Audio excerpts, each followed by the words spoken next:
بسم اللہ الرحمن الرحیم الف لام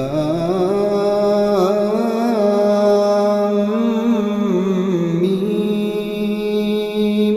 اس ویڈیو میں ہم سورہ بقرہ کی چند آیتوں کو تفصیل سے سمجھیں گے، تو شروع کرتے ہیں۔ الف لام میم، الف لام میم۔ مختلف صورتوں کے شروع میں یہ حروف اسی طرح الگ الگ نازل ہوئے تھے۔ ان کو حروف مقطعات کہتے ہیں، اور صحیح بات یہ ہے کہ ان کا ٹھیک مطلب اللہ تعالیٰ کے سوا کسی کو معلوم نہیں۔ یہ اللہ تعالیٰ کی کتاب کا ایک راز ہے جس کی تحقیق میں پڑھنے کی ضرورت نہیں، اور عقیدہ یا عمل کا کوئی مسئلہ ان کے سمجھنے پر موقوف نہیں۔ ذالک الکتاب لا ریب فیہ، یہ کتاب ایسی ہے کہ اس میں کوئی شک نہیں، یہ ہدایت ہے ان ڈر رکھنے والوں کے لیے، یعنی اس کتاب کی ہر بات کسی شک و شبہ کے بغیر درست ہے۔ انسان کی لکھی ہوئی کسی کتاب کو 100% شک سے بالاتر نہیں سمجھا جا سکتا، کیونکہ انسان کتنا ہی بڑا عالم ہو، اس کا علم محدود ہوتا ہے، اور اکثر اس کی کتاب اس کی ذاتی گمان پر مبنی ہوتی ہے۔ لیکن چونکہ یہ کتاب اللہ تعالیٰ کی ہے جس کا علم لامحدود بھی ہے اور 100% یقینی بھی ہے، اس لیے اس میں کسی شخص کی گنجائش نہیں۔ کسی کو شک ہو تو اس کی یہ ناسمجھی کی وجہ سے ہوگا۔ کتاب کی کوئی بات شبہ والی نہیں، اگرچہ قرآن کریم نے صحیح راستہ ہر ایک کو دکھایا ہے، خواہ وہ مومن ہو یا کافر، اس لیے اس کے معنی کے لحاظ سے اس کی ہدایت سب کے لیے ہے، لیکن نتیجے کے اعتبار سے دیکھا جائے تو اس ہدایت کا فائدہ انہیں کو پہنچتا ہے جو اس کی بات کو مان کر اس کے تمام احکام اور تعلیمات پر عمل کرے۔ اس لیے فرمایا گیا ہے کہ ہدایت ہے پرہیزگاروں کے لیے جو بے دیکھی چیزوں پر ایمان لاتے ہیں۔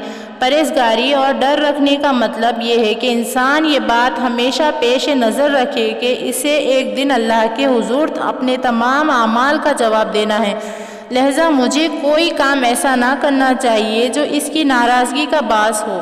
اسی خوف اور دھیان کا نام تقویٰ ہے۔ بے دیکھی چیزوں کے لیے قرآن کریم نے غیب کا لفظ استعمال فرمایا ہے۔ اس سے مراد وہ چیزیں ہیں جو آنکھوں سے دکھائی نہیں دیتی، نہ ہاتھ سے چھو کر یا ناک سے سونگھ کر انہیں محسوس کیا جا سکتا ہے، بلکہ وہ صرف اور صرف اللہ تعالیٰ کی وحی کے ذریعے معلوم ہوتی ہے، یعنی یا تو قرآن کریم میں ان کا ذکر ہے یا ان حضرت صلی اللہ علیہ وسلم نے وحی کے ذریعے وہ باتیں معلوم کر کے ہمیں بتائی ہے۔ مثلاً اللہ تعالیٰ کے صفات، جنت و دوزخ کے حالات، فرشتے وغیرہ۔ اس آیت میں اللہ تعالیٰ کے ان متقی بندوں کی تعریف کی جا رہی ہے جو غیب کی چیزوں کو بغیر دیکھے صرف اللہ تعالیٰ اور اس کے رسول صلی اللہ علیہ وسلم کے ارشادات پر یقین کر کے دل سے مانتے ہیں، جو انہوں نے آنکھوں سے نہیں دیکھی۔ یہ دنیا چونکہ امتحان کی جگہ ہے، اس لیے اگر یہ چیزیں آنکھوں سے نظر آ جاتی اور پھر کوئی شخص ان پر ایمان لاتا تو کوئی امتحان نہ ہوتا۔ اللہ تعالیٰ نے ان چیزوں کو انسان کی نگاہ سے پوشیدہ رکھا ہے، لیکن ان کے وجود کے بے شمار دلائل مہیا فرما دیے ہیں کہ جب کوئی شخص ذرا انصاف سے غور کرے گا تو ان باتوں پر ایمان لے آئے گا اور امتحان میں کامیاب ہوگا۔ قرآن کریم نے بھی وہ دلائل بیان فرمائے ہیں جو انشاءاللہ آگے آتے رہیں گے۔ ضرورت صرف اس بات کی ہے کہ قرآن کریم کو حق طلبہ کے جذبے سے غیر جانبدار ہو کر پڑھا جائے، اور یہ خیال دل میں رکھا جائے کہ یہ معاملہ ایسا نہیں ہے کہ اس میں لاپرواہی برتی جائے، یہ انسان کی ہمیشہ کی زندگی کی بہتری اور تباہی کا معاملہ ہے۔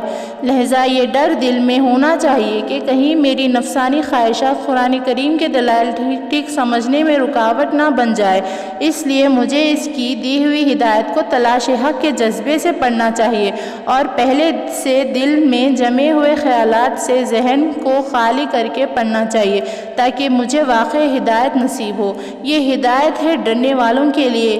کا ایک مطلب یہ بھی ہے الذین یؤمنون بالغیب ویقیمون الصلاۃ ومما رزقناہم ینفقون، جو بے دیکھی چیزوں پر ایمان لاتے ہیں اور نماز قائم رکھتے ہیں، اور جو کچھ ہم نے انہیں دیا ہے ان میں سے اللہ کی خوشنوی کے کاموں میں خرچ کرتے ہیں۔ جو لوگ قرآن کریم کی ہدایت سے فائدہ اٹھاتے ہیں، یعنی ان کی صفات بیان فرمائی گئی ہیں، ان میں سب سے پہلی صفت تو یہ ہے کہ وہ غیب یا اندیکھی چیزوں پر ایمان لاتے ہیں، جس کی تفصیل پیچھے گزر چکی۔ اس میں تمام ایمانیات داخل ہو گئے، جس کا خلاصہ یہ ہے کہ جو کچھ اللہ تعالیٰ نے قرآن کریم میں بیان فرمایا یا جو کچھ حضور صلی اللہ علیہ وسلم نے ارشاد فرمایا، ان سب پر ایمان لاتے ہیں۔ دوسری چیز نماز قائم کرنا بیان کی گئی ہے، جو بدنی عبادتوں میں سب سے اہم ہے، اور تیسری چیز اپنے مال میں سے اللہ تعالیٰ کے راستے میں خرچ کرنا، جس میں زکوٰۃ و صدقات آ جاتے ہیں، جو مالی عبادات ہے۔